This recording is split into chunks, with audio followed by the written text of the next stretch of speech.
My coffee mug slips from my fingers and shatters against the kitchen tile, sending ceramic shards skittering across the floor. I barely notice. My eyes remain fixed on my phone, thumb scrolling through image after image of smiling faces gathered in my aunt's sunlit backyard. 34 guests. I count them methodically, as if the number might somehow change if I try again. Cousins I haven't seen in years. My mother's college roommate. Even Great Aunt Judith, who needs a walker to get around. Everyone except me. The bridal shower photos show tables draped in cream-colored linens, floral centerpieces in Fiona's favorite coral and mint, champagne flutes raised in countless toasts. A celebration meticulously planned weeks, maybe months in advance. A celebration I never knew existed until this moment. The sting is sharper because just last month, I sent Fiona a handwritten congratulations card with pressed flowers from my balcony garden. I'd even offered to help design her wedding materials, invitations, programs, whatever she needed.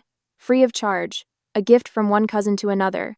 My Portland condo suddenly feels cold despite spring sunshine streaming through the windows. The light that warmed me minutes ago now feels harsh, exposing. I realize in that moment I wasn't just forgotten. I was deliberately erased. I sink onto a kitchen stool, memories washing over me like a tide I can't escape. Last Thanksgiving flashes before me. Aunt Marlene's voice carrying across the dining room as she praised Fiona's recent promotion at the bank. Vice president at 29? She'd announced, beaming at my younger cousin. Always knew she'd make something of herself. Then, Aunt Marlene's gaze had shifted to me, her smile thinning, and Ocean still doing that little hobby of hers, the logos and whatnot. That little hobby that paid for this condo. That little hobby that built a client list including 3 national brands. My parents had sat silently, nodding along, while relatives positioned Fiona as the golden one, right in front of me. Even when I'd mentioned the down payment on my condo, $150,000 I'd saved over 7 years, the conversation had quickly pivoted back to Fiona's engagement ring. My hands tremble as I pick up my phone again. I pull up my mother's contact information and press call before I can talk myself out of it. She answers on the 4th ring. Ocean? Is everything all right? Her voice holds that familiar note of concern tinged with judgment, as if she's already decided whatever I'm calling about is an overreaction. There was a bridal shower for Fiona yesterday. My voice comes out steadier than I expected. Everyone was there. Why wasn't I invited? A weighted pause stretches between us, then a sigh. Oh, that. Well, Marlene thinks you always make everything about yourself. Fiona deserves her special day. The accusation lands like a slap. Make everything about myself? When have I ever? Please don't start, Ocean. This is exactly what we wanted to avoid. Your cousin deserves to be celebrated without drama. I stand up straighter, suddenly aware that my shoulders have been hunched forward, my body instinctively making itself smaller. So I'm drama now? That's what you all think of me? It's not personal, Ocean. Not personal. The same words my mother uses whenever she wants to dismiss my feelings. My free hand stops trembling. A strange calm settles over me as I realize this isn't a misunderstanding. This was deliberate, planned, discussed. I'm going to call Aunt Marlene. Ocean, don't. My mother's voice rises with alarm, but I've already ended the call. I find Aunt Marlene's number and dial, surprised by my own steadiness. When her voice comes through, clipped and impatient, I don't bother with pleasantries. Why wasn't I invited to Fiona's bridal shower? A pause, then, I was wondering when you'd call. No apology, no excuse, just cold acknowledgement. You shouldn't be there. Fiona deserves a day that's just hers. Just hers. As if my presence would somehow diminish my cousin's happiness. As if I'm a shadow that might darken her spotlight. I'm her cousin, her only cousin. The words feel hollow even as I say them. Blood relation clearly means nothing. Listen, Ocean. Aunt Marlene's voice hardens.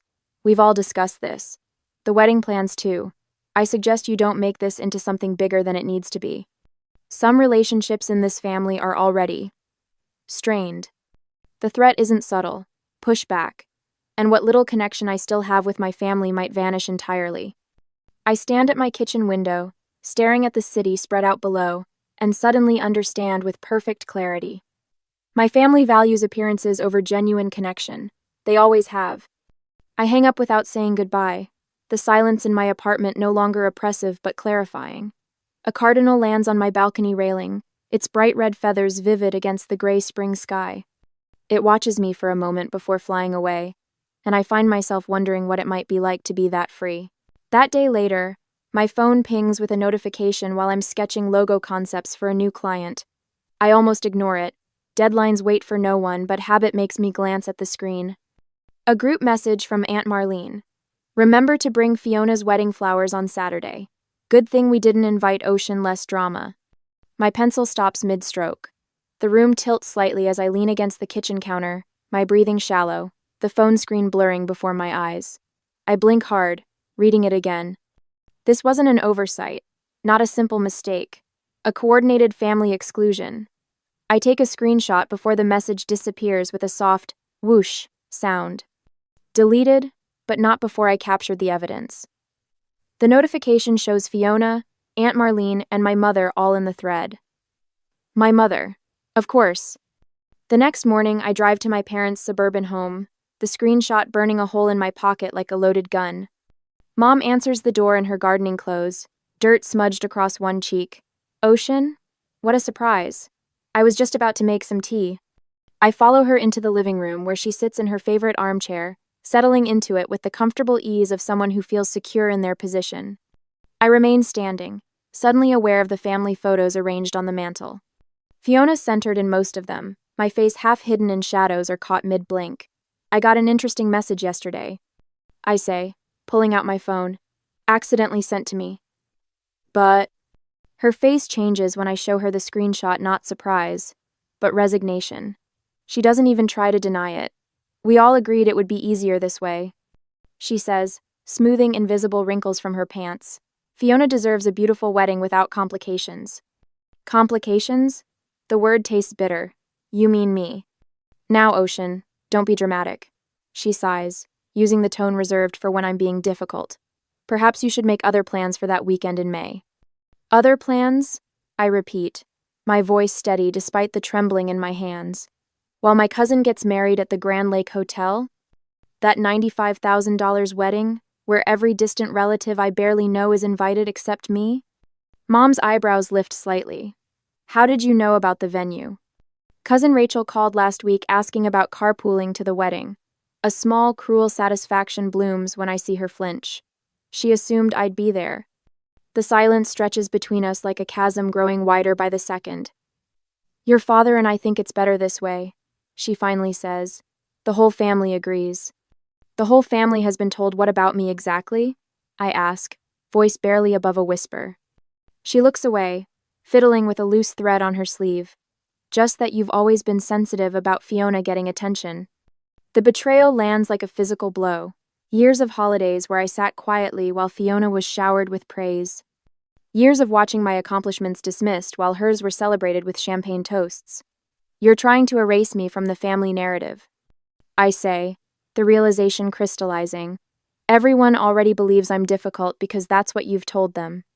That's not true, she protests, but her eyes won't meet mine. It is true, and now I have a choice except being excluded or risk losing what little connection we still have. Mom stands, crossing to the window. I hope you'll make the right decision. Your father and I have been helping with your property taxes. If you make trouble about this wedding. If I make trouble? The words escape in a harsh laugh. Like standing up for myself? Like refusing to be erased? This is exactly why Marlene thought it best not to include you. Her voice hardens. Everything becomes a drama with you. 1. I leave without saying goodbye, driving aimlessly for hours. 3 client deadlines pass while I sit paralyzed in my apartment, unable to focus on the simplest design tasks. 3 days of potential revenue vanish while I stare at my phone, waiting for anyone in my family to say this was all a terrible mistake. No one does. That evening, Isla brings Thai food and wine to my condo, listening as I recount every detail. Unlike my family, she doesn't interrupt or dismiss my feelings. That's textbook emotional manipulation. She says, refilling my glass. They're gaslighting you into believing you're the problem when they're the ones excluding you. Her validation feels like the first sip of water after days in a desert. Marlene and your mom are tag-teaming to control the narrative, Isla continues. Classic toxic family dynamics. Later, alone on my balcony, I watch the city lights flicker on as darkness falls. The cardinal returns, perching briefly on the railing before flying away. As I sat there sipping wine gone warm, I wondered whether I should attend the wedding anyway and force a confrontation, or step away completely and build my own celebration elsewhere. The family I'd known all my life was slipping away, but was it worth fighting for relationships that caused so much pain? Fiona's engagement photos appear on my Instagram feed at precisely 8:17 a.m. on a Tuesday. I'm midway through my first cup of coffee when her radiant smile fills my screen, her fiancé gazing at her with practiced adoration against a backdrop of autumn leaves. The caption beneath cuts sharper than any knife could. Celebrating our journey with those who truly support us, keeping our wedding intimate with only the people who've always been there. My phone buzzes 3 times in rapid succession. Private messages from cousins I've exchanged perhaps 10 words with at family gatherings over the years. Why are you causing drama during Fiona's special time? Family should support each other no matter what. Aunt Marlene is so upset about your behavior. I set my phone face down on the kitchen counter, my hand trembling slightly. The accusations make no sense until I realize what's happening. They're rewriting history, crafting a narrative where I declined an invitation, rather than acknowledging I was deliberately excluded. My grandmother's call comes that evening as I'm washing dishes, her voice wavering with disappointment. Ocean, honey, I never thought you'd refuse to support your cousin's special day. The plate in my hands nearly slips. Grandma, I wasn't invited. That's not what Marlene told me. Her voice hardens with certainty. She said you couldn't put aside your jealousy for even one day. After we hang up, I stand motionless at my kitchen sink, water running over my hands until it turns from warm to cold. The family story about me is taking shape without my input. According to Isla, who still speaks with my mother weekly, Aunt Marlene has been sharing tearful accounts of my jealousy issues with anyone who will listen. The following week, Barton Media cancels our contract for their spring campaign. The email is polite but clear. We've heard you can be difficult to work with. We need someone who fits our collaborative culture. 3 days later, Westerly Home Goods pulls out of our preliminary discussions. The loss of both projects carves $27,000 from my expected quarterly income. I track the connections methodically. Barton's marketing director plays tennis with my uncle. Westerly's owner attends the same church as Aunt Marlene. Sleep becomes a distant memory. I spend nights hunched over my computer, redesigning my portfolio website instead of resting. Every pixel adjustment, every color shift, feels like reclaiming a small piece of my narrative. At 3 a.m., with my eyes burning from screen glare, I wonder how many hours of work it will take to outrun the whispers. My once comfortable routine fractures.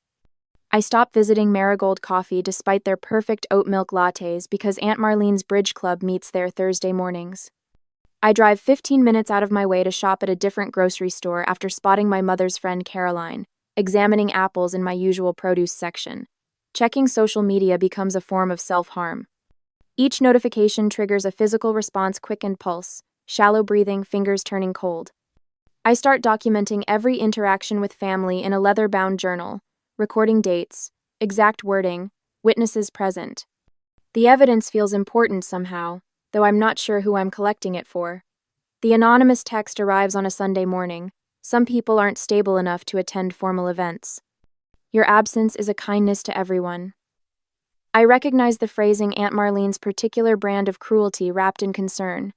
The phone slips from my fingers onto the couch as something inside me finally breaks. The doorbell rings at that exact moment. I consider ignoring it until I hear Isla's voice through the door. I know you're in there, Ocean. I brought Thai food and wedding magazines. She stands on my threshold, clutching a paper bag from Bangkok Kitchen and a stack of glossy publications. Her camera bag is slung over one shoulder. What are you doing here? My voice sounds hollow even to my own ears. Isla pushes past me into the apartment. Let's plan something that's actually worth celebrating, a day that's about joy, not appearances. I'm about to ask what she means when my mother's silver sedan pulls into the visitor parking space visible from my living room window. My stomach clenches. Client call in 5 minutes. I lie, reaching for my laptop as my mother knocks at the door. Isla squeezes my shoulder before retreating to the kitchen with our food. My mother enters without waiting for an invitation, her eyes taking inventory of my living space as if searching for evidence of my supposed instability. We need to talk, Ocean. She sits primly on my couch, her handbag balanced on her knees. This has gone far enough. The invitations are already printed. We're also down this. What invitations? I remain standing, suddenly aware of the power dynamics at play. Fiona's wedding invitations. She smooths an invisible wrinkle from her slacks. You need to let this go. This isn't about an invitation. The clarity in my voice surprises even me. It's about years of being treated as less than. Nadia. My mother's face hardens. If you can't support Fiona's happiness, maybe you're not the daughter I thought you were. The words should hurt, but instead, they illuminate something I've never seen clearly before. I straighten my shoulders, reclaiming the full height I've spent years unconsciously diminishing around my family. I'm exactly the daughter you raised. I tell her, my voice steady. I just stopped accepting the role you assigned me. Something flickers across her face, surprise, perhaps even respect before she composes herself. But in that moment, I realize a fundamental truth that changes everything. My worth isn't determined by family validation. It never was. Later that evening, Isla and I sit on my balcony, half-eaten Thai food between us. She scrolls through her calendar on her phone. I have a client photo shoot in Santa Barbara 3 weeks later. Come with me. We'll make it a working vacation. I could use an assistant. The offer brings unexpected tears to my eyes. While my family crafts excuses for my exclusion, my friends are creating alternatives for my inclusion. My phone chimes with a text from Thomas. Just declined my invite to Fiona's wedding. Not going somewhere my friend isn't welcome. The next morning, I wake up and speak confidently about my design business during a networking breakfast for the first time in months. 3 potential clients request follow-up meetings. Something has shifted inside me, a quiet certainty replacing the desperate need for approval. When Isla and I arrive in Santa Barbara 3 weeks later, the Pacific Ocean stretches before us like possibility itself. At a small bookshop near the marina, I meet Mateo, the owner with kind eyes and a quiet laugh who asks thoughtful questions about my design work. You should see my place at sunset, he says after our 3rd coffee together. I restored an old seaside villa just north of here. The light is perfect for someone with your eye for design. Standing on his terrace that evening, watching the sun sink into the ocean, a thought forms with unexpected clarity. What if the answer isn't fighting for inclusion in a celebration that doesn't want me? What if I wrote a different story for myself entirely? 2 months later, my phone sits on Mateo's kitchen counter, its screen displaying a half-finished invitation design. The coastal villa's morning light streams through tall windows, illuminating the space where 18 place settings will soon host the only people who truly matter in my life. What do you think about this font pairing? I point to the screen, where elegant script contrasts with clean sans serif text. Too predictable? Mateo leans forward, the scent of his coffee mingling with the salt air drifting through open windows. It feels like you, confident but not shouting for attention. I smile, making a small adjustment to the spacing. For 3 weeks, every spare moment has gone into planning this gathering. Not a reaction to family drama, but a celebration reflecting who I've become. Each element from hand-pressed botanical prints to custom playlists showcases my professional talents while honoring genuine connections. May 15th, I say, tracing the date on screen. Far enough from Fiona's wedding that no one can claim I'm being competitive. Does it matter what they think? Mateo asks, his voice gentle but challenging. It matters that I know my intentions. I save the file and close my laptop. This isn't about them anymore. For the first time since finding those bridal shower photos, excitement bubbles up without the bitter aftertaste of rejection. I'm creating rather than reacting, building something authentic rather than fighting for space where I'm unwanted. My phone rings, Aunt Marlene's name flashing on screen. I consider letting it go to voicemail, then decide against it. I'm done hiding. Hello? My voice comes out steady, professional. Ocean. Her voice could freeze water. What's this I hear about you planning some vacation during family wedding season? You need to take down those social media posts immediately. I frown, confusion momentarily replacing caution. What posts? Isla's photography page. The save the date announcement for your event. At a seaside villa? On May 15th? My stomach drops. May 15th? But Fiona's wedding isn't until June. Silence stretches between us. When Marlene speaks again, her voice drips with artificial sweetness. Oh, didn't you know? The date was moved weeks ago. May 15th at the Grand Monarch Hotel. Everyone's been informed. Everyone except me. So you're having your little party the same day as Fiona's wedding? The accusation hangs in the air. Family will take sides, Ocean. Think about what you're doing. My first instinct is panic. Should I change my date? Apologize for a conflict I didn't create? But as Marlene continues listing reasons I should rearrange my plans, something hardens inside me. I look at the invitation design, at Mateo setting coffee mugs in the sink, at the home that welcomed me without conditions. I won't rearrange my joy to accommodate your judgment, I say quietly. What did you just say to me? The date stays, Aunt Marlene. Anyone who wants to attend either event should follow their heart. You've made yours clear. I end the call before she can respond. Mateo watches me carefully, waiting. Apparently, Fiona's wedding is the same day as our celebration, I tell him. Complete coincidence. Do you want to change our date? The question hangs between us. With both ceremonies now scheduled for the same day, I faced a choice: postpone my celebration to avoid conflict, or proceed with the day Mateo and I had planned. Was preserving peace with people who excluded me worth disrupting my own happiness? No. I answer finally. We're keeping our date. Mateo nods, understanding without needing explanation. This is the difference between chosen family and blood ties. One requires performance, the other offers acceptance. Later that afternoon, my phone buzzes with Isla's message. Saw your final invitation design. Gorgeous. Consider photography services my gift to you both. I smile, typing back my thanks. Within minutes, a group chat forms with friends, coordinating travel plans, turning our gathering into a weekend celebration. Thomas offers to handle wine selection, while Jana wants to arrange flowers from local markets. You focus on the creative stuff. Mateo says that evening, showing me spreadsheets, tracking accommodations and transportation. I've got logistics covered. As we work side by side, him managing practical details, me designing personal touches, I realize we're creating something neither of my parents would understand. This isn't about reaction, but intention. Not about competition, but completion. My phone begins buzzing constantly with family messages, but friends create a protective buffer. When Aunt Marlene sends a paragraph about selfish choices, Isla responds with oceanfront venue photos. When my mother texts asking how I could do this, Mateo hands me paint swatches for table settings. A week before our celebration, an unexpected text arrives from my cousin Rachel, whom I haven't spoken to in months. Grandmother's asking questions about why you weren't invited to anything. Marlene's story isn't holding up anymore. I read it twice, unsure how to respond. The next day, another message arrives, this time from Uncle David.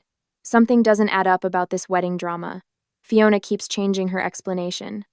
The family narrative, so carefully constructed, begins showing cracks. Different relatives have been told different versions of my exclusion, and the contradictions are becoming noticeable. When my grandmother's name appears on my phone that evening, I answer immediately. Ocean? Her voice sounds smaller than I remember. I'd like to hear your side of this wedding business. Before I can form a response, another call beeps through my mother. I let it go to voicemail, focusing on my grandmother's questions. Later, I listened to my mother's message, her voice strained with forced casualness.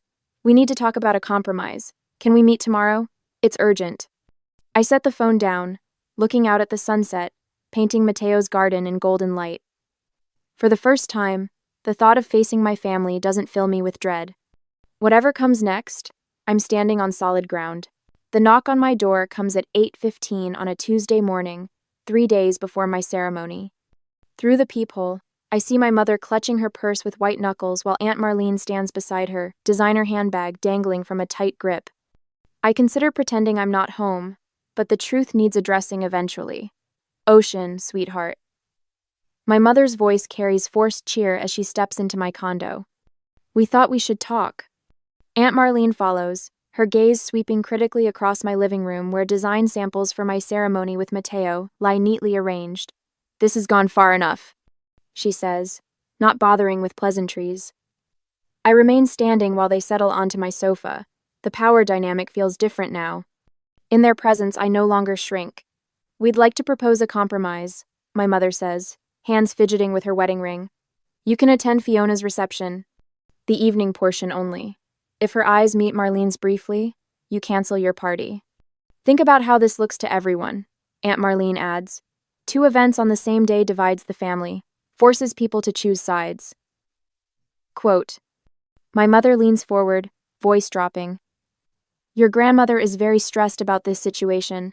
At her age, this kind of family conflict isn't good for her heart. The manipulation is so transparent, it almost makes me laugh. Instead, I walk to my drafting table and return with a leather portfolio. I'd like to show you something, I say, opening it to reveal watercolor sketches of an intimate seaside ceremony. This is what Mateo and I have planned. 18 guests. No formal invitations. Just people who genuinely care about us. I turn pages slowly, showcasing menus I've hand-lettered, custom place settings, flower arrangements in shades of amber and sage. The date was set weeks before I learned about Fiona's wedding. I explain, voice steady. We didn't choose it to compete. We chose it because the villa has perfect sunset lighting for photography. My mother's brow furrows in confusion. But why didn't you tell us? I pull out another folder containing mock-ups of elegantly designed invitations. Invitations I never sent. I respected your decision to exclude me. I didn't think you'd want to know. She looks genuinely stunned. Ocean, we never meant. I'm not asking anyone to choose. I interrupt gently. You made your choice months ago. This celebration isn't about Fiona. I close the portfolio. It isn't even about you. Aunt Marlene stands abruptly, pacing toward my design wall where client projects hang alongside ceremony plans. This doesn't change anything, she insists. Playing dress-up won't change that Fiona's wedding is the real event. I feel something snap inside me, not in anger but in clarity. I'm not playing anything, Aunt Marlene. I'm living authentically while you're performing. I gesture toward my portfolio.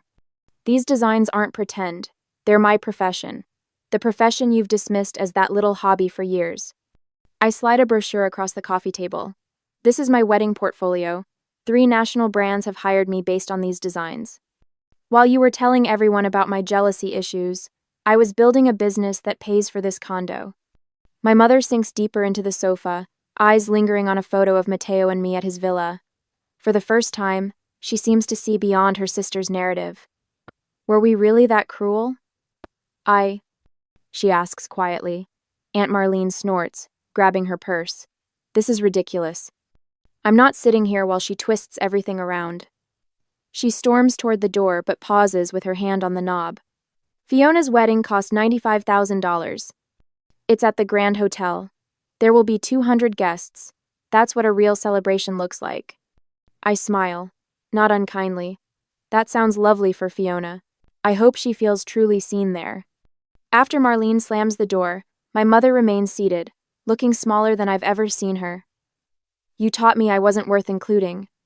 I tell her, voice soft but firm. I taught myself I was worth celebrating. She opens her mouth to respond, but her phone chimes with a text. She reads it, face paling slightly. What is it? I ask. Your cousin Deborah is asking if she can come to your ceremony instead of Fiona's. She looks up, bewildered. How does she even know about it? I shrug. People talk, the same way they talked about excluding me. After my mother leaves, promising to think about everything, I water my balcony garden, wondering which ceremony she'll attend, if either. My phone rings just as the sun slips behind downtown buildings. Ocean? Mateo's voice sounds excited. You won't believe this. That wedding blog I told you about, Modern Celebrations, they want to feature our ceremony. They love the idea of an intimate designer's wedding that focuses on authenticity over extravagance.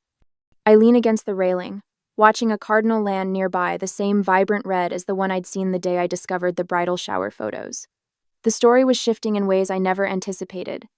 I whisper, more to myself than to Mateo. For the first time since this all began, I feel neither sad nor angry, just free. 7 weeks after our ceremony, I nearly drop my phone when Mateo shows me the statistics. 80,000 likes on our wedding photo. The number seems impossible, yet there it is on the screen, along with hundreds of comments praising our authentic celebration of love. Look at this one, Mateo says, pointing to a comment from a popular design blogger. Ocean's attention to meaningful details rather than empty extravagance redefines what a modern ceremony can be. I laugh softly, remembering all the family gatherings where I sat silently while relatives fawned over Fiona's conventional choices. Now strangers are celebrating my vision, while my family's grand hotel wedding has faded into the background of social media memory.